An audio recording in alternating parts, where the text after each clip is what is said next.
Let's mic, देश का मिजाज, बेस्ट।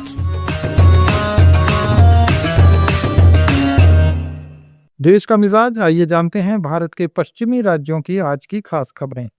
गोवा के मुख्यमंत्री डॉक्टर प्रमोद सावंत ने पणजी में एक लाइव इंटरेक्शन के दौरान माझे घर योजना को गोवा के लोगों के लिए सरकार की ओर से विशेष चौथ का तोहफा बताया। उन्होंने कहा कि इस योजना के तहत 15 सितंबर के बाद आवेदन लिए जाएंगे। सावंत ने आलोचकों पर निशाना साधते हुए कहा कि कुछ लोग घरों को नियमित करने के फैसले को राजनीतिक रंग दे रहे हैं। उन्होंने जनता से ऐसे तत्वों को सबक सिखाने की अपील की। उन्होंने 450 परिवारों को जमीन का मालिकाना हक देने की भी घोषणा की। पार्टी साखड़ी की तरफ से हमने हमारे कॉन्स्टिट्यूंसी में कुछ ऐसे जो गरीब लोग थे उनको घर कंस्ट्रक्ट करके देने की जो इच्छा रखी थी। आज गणेश चतुर्थी के इस पर्व पर हम 3 घर का गृह प्रवेश कर रहे हैं। साखड़ी नगर पालिका में राजेंद्र आमोणकर बोल के उनका घर का घर प्रवेश हुआ। हरवड़े ग्राम पंचायत क्षेत्र में रमेश मई उनके घर का घर प्रवेश हुआ और सुल्ला ग्राम पंचायत क्षेत्र में सातोड़कर फैमिली है, उनके घर का घर प्रवेश हो रहा है। हमारी सरकार अंत्योदय, सर्वोदय, ग्रामोदय इस तत्व पर काम करती है। जिनके पास जो चीज नहीं है उनके पास सरकार की योजना से उनके पास पहुंचे। समझो सरकार की योजना से नहीं पहुंच सकता है तो खुद की मदद से वो उनको मदद दे। इसी के ऊपर हम लोग सब मिल के काम कर रहे हैं। गोवा सरकार ने निकाली मेरा घर, इस योजना के अंतर्गत गोवा के हर एक घर और जमीन का प्रॉब्लम रिजॉल्व करने के लिए मेरी सरकार कार्य तत्परता से काम कर रहे हैं। शिवसेना यूबीटी सांसद प्रियंका चतुर्वेदी ने केंद्रीय मंत्री किरण रिजिजू के बयान पर पलटवार करते हुए कहा कि उन्हें याद दिलाने की जरूरत है कि कई लोग जिन पर भ्रष्टाचार के आरोप लगे थे, चाहे वे हिमंता बिस्वा शर्मा हो या अजीत पवार, ये आरोप भाजपा ने लगाए थे। इसके बारे में बहुत बातें की और फिर उन्हें मुख्यमंत्री और उप मुख्यमंत्री बना दिया गया। उन्होंने कहा कि भाजपा की बी टीमों के रूप में काम करने वाली ईडी और सीबीआई ने कई विपक्षी नेताओं को झूठे मामलों में फंसाया है।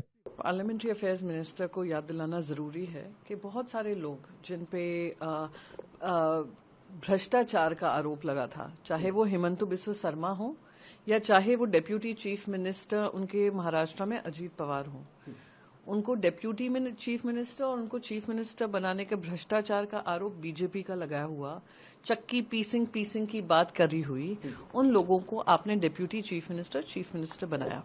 और बहुत सारे अनगिनत, ये तो मैं 2 एग्जाम्पल दे रही हूँ, ऐसे अनगिनत उदाहरण हैं जहां पे ईडी, सीबीआई, इनकम टैक्स जो आजकल बीजेपी मुख्यालय से काम कर रही है, उन्होंने विपक्ष को झूठे आरोपों के अंतर्गत सिटिंग चीफ मिनिस्टर्स को अपने जेल में पहुंचाया, चाहे वो अरविंद केजरीवाल हो, चाहे वो हेमंत सोरेन हो। तो ये स्पष्ट हो रहा है कि भारतीय जनता पार्टी का एक स्लोगन आया था लोकसभा चुनाव के समय पे, 400 पार का नारा दिया था। साथ ही साथ जेपी नड्डा जी जो प्रेसिडेंट हैं, पार्टी के अध्यक्ष हैं, उन्होंने कहा था जिस तरीके से भारतीय जनता पार्टी मजबूत हो रही है, 1 नेशन 1 पार्टी बनकर रहेगी। अब वो अपने ना वो स्लोगन पूरा कर पाए, ना 1 नेशन 1 पार्टी रही। महाराष्ट्र नवनिर्माण सेना मनसे के अध्यक्ष राज ठाकरे ने कहा कि वो 2016 से ही वोट चोरी की बात कर रहे हैं और जब कांग्रेस नेता राहुल गांधी और बीजेपी के अनुराग ठाकुर ने वोटर लिस्ट में धोखाधड़ी का आरोप लगाया था, तब निर्वाचन आयोग को इसकी जांच करनी चाहिए थी। नगर निकाय चुनावों से पहले महाराष्ट्र नवनिर्माण सेना के स्थानीय पदाधिकारियों को उन्होंने पार्टी कार्यकर्ताओं से मतदाता सूचियों की सावधानी से जांच करने को कहा।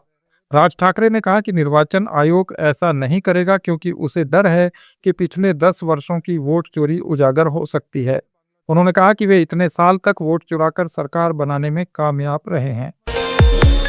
महाराष्ट्र के मुख्यमंत्री देवेंद्र फडणवीस ने एमएनएस प्रमुख राज ठाकरे के बयान पर कहा कि वे अपना दिल बहला रहे हैं और कार्यकर्ताओं को ये बताने की कोशिश कर रहे हैं कि वो जीत ही रहे थे और उनकी हार में कोई साजिश है।